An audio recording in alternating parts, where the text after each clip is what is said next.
All right, class. So we are going to be continuing the look at social groups. So social groups is the theme.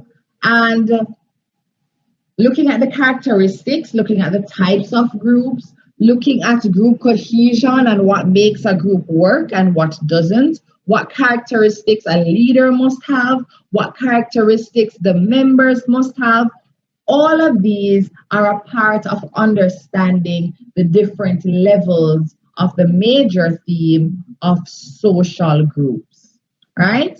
And what we're going to be focusing on today is leadership styles. So we understand the group dynamics, we understand the group cohesiveness and what we need or what characteristics need to be in play for a group to thrive, right?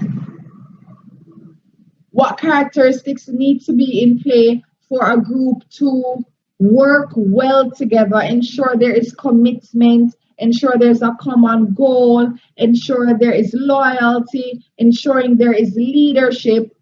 We looked at all of those elements, but the leadership style plays a significant role. It is a great contributing factor to how well a group works and to what extent a group is able to accomplish its goals. Right, so we're going to be looking at 3 types of leadership. We're going to watch a video that will give you greater detail. However, I don't want to just throw you into the video without any prior knowledge. So I'm just going to run through the main or the 3 types of leadership that we're going to be focusing on in this video. I have a headache, oh my gosh. All right, so we're going to be looking at democratic/participative leadership. And as the name suggests, with this form of leadership, ideas pass between the leader and the members of the group. All right, so essentially members have a role in the decision-making process, and there is a level of delegation of authority from the leader to group members. So the leader will assign roles and tasks to members of the group. So even though that person is the leader, they can assign someone to lead something else, right? So you will lead this particular project. You will be responsible for public relations. You will lead in that area. You will lead in determining the goals. You will lead in communication. Whatever it is, that delegation of authority means that I am giving other members of the group power, right? I'm also going to include members in the decision-making process at some point. So participative leadership doesn't mean that the leader is going to go to its members for everything, but they will, as they lead, include the opinions and experiences of the members of the group. And then we have the opposite of that, and that is the authoritarian/autocratic leadership style. So this type of leadership is typified by a one-way flow of information from the leader to the group members. Ideas which form the leader's actions and intentions are not made clear, and consideration of suggestions or desires from the group are not usually a part of the leader's decision-making process. So it's essentially saying that you don't know why I'm making this decision. So where I said ideas which inform the leader's actions and intentions are not made clear. So I will say, okay, guys, this is what we're going to accomplish this week. Full stop. I'm not telling you why. I haven't explained the motivation for it. I'm just saying, listen, this is what we're going to do. Don't have to explain to you why. Just know I need this done. I need this done by a particular time. Right? So that's the idea or the style of leadership that is associated with authoritarian or autocratic leadership. And then we have laissez-faire leadership. So laissez-faire leaders give very little direction to the group, and members are left to establish their own means of fulfilling their obligations or meeting particular goals. And laissez-faire leadership is similar to the other leadership styles, where the degree to which they lead is it varies. So a laissez-faire leader may say, all right, I'm delegating these projects to you, and you. I'm not telling you, they're not going to tell you what to do. I'm telling you, this is who will do what. You figure it out, get the results, and bring it back to me. Right? Laissez-faire leader, they usually are considered to be less effective. However, if the group is one where the members are committed, loyal, and have a reservoir of skills and talents and resources, this kind of leadership can work. So if you have highly motivated members, this form of leadership will work in that setting, right? So it is not always the worst kind of leadership, but it does leave a lot of loopholes, and it creates many instances for where group conflicts can occur. So it can be a case where, well, I'm leading this, I'm leading that. Why are you doing this? Well, he told me to do this, or she told me to do that, because the leader isn't there resolving conflict. Members have to do this on their own, right? And so that can create an issue. All right, but we'll look at that further.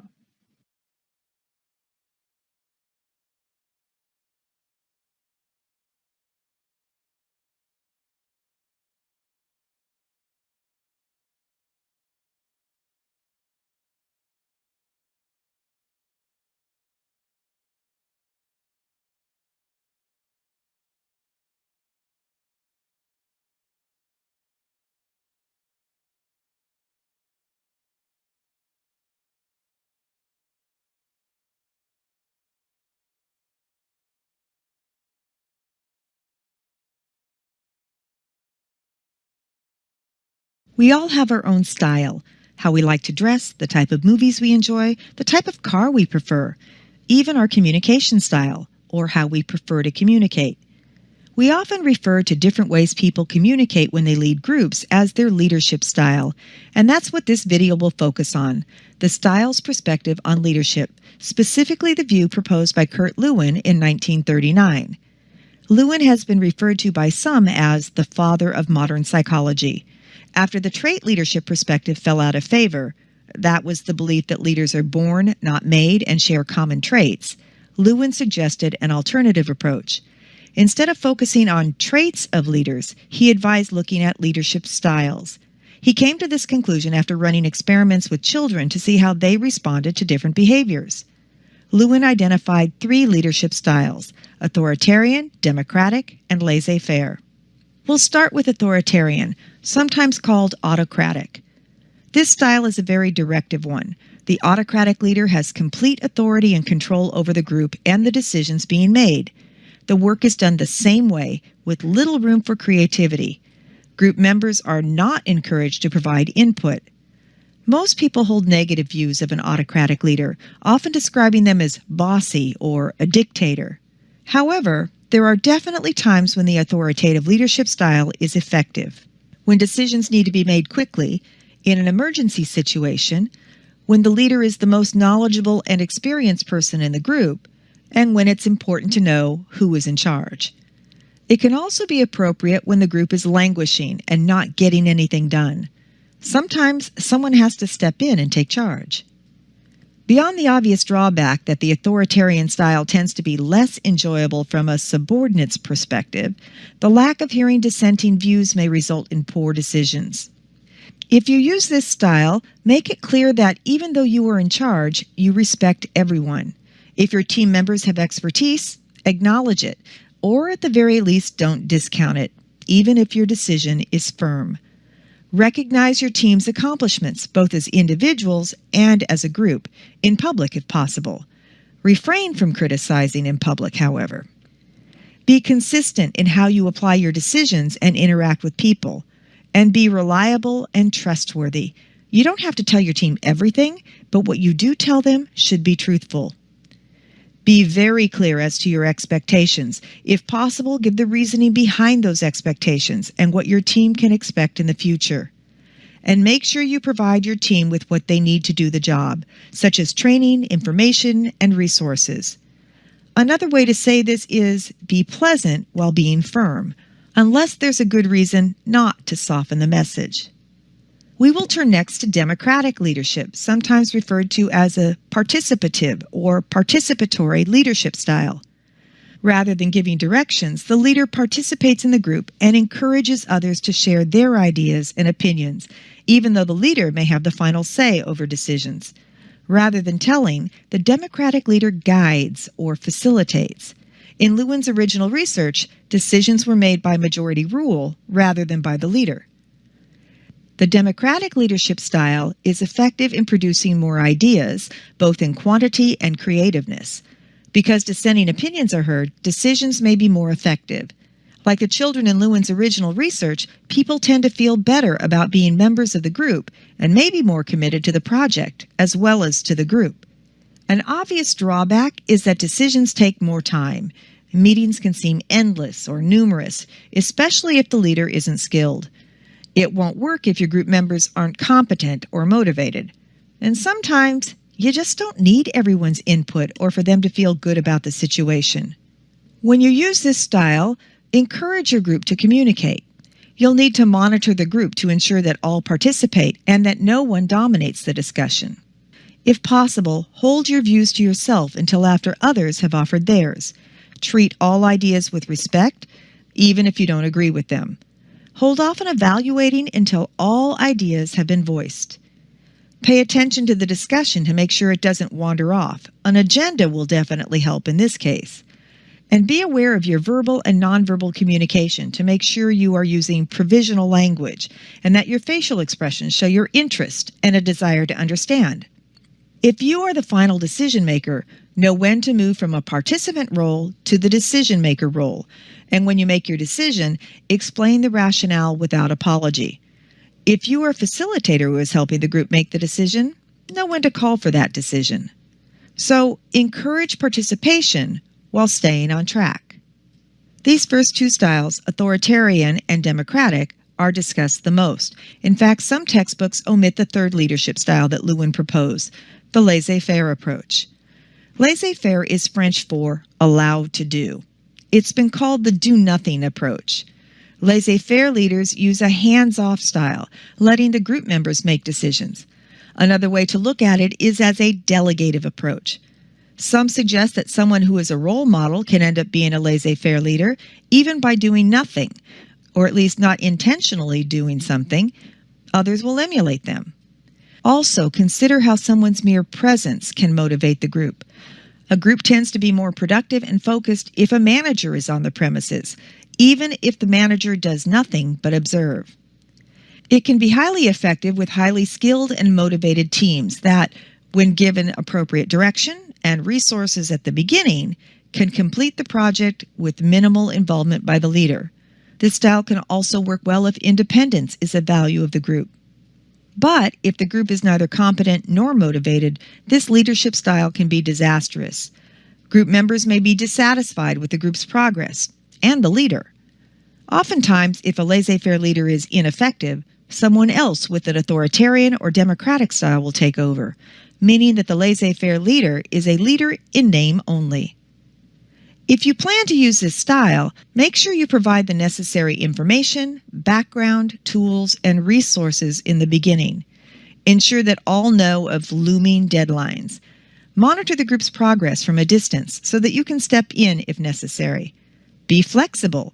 You may need to change leadership styles. The takeaway from this is, if you're going to be a laissez-faire leader, make sure the style is warranted and be willing to change. Processing time.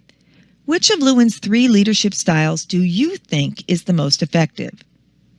According to Lewin, the most effective leadership style was democratic, while the least effective was laissez-faire. As Lewin's research was done with children, do you think his findings can be generalized to adults? Lewin believed that we all have a dominant leadership style, the style we prefer to use. Which of these 3 styles do you think is your preferred style? You may have answered, it depends, to this last one.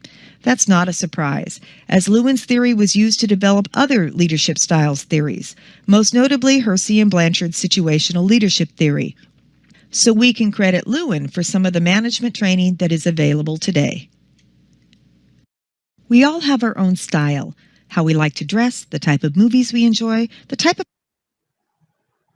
All right, let me switch from this page. of car we prefer.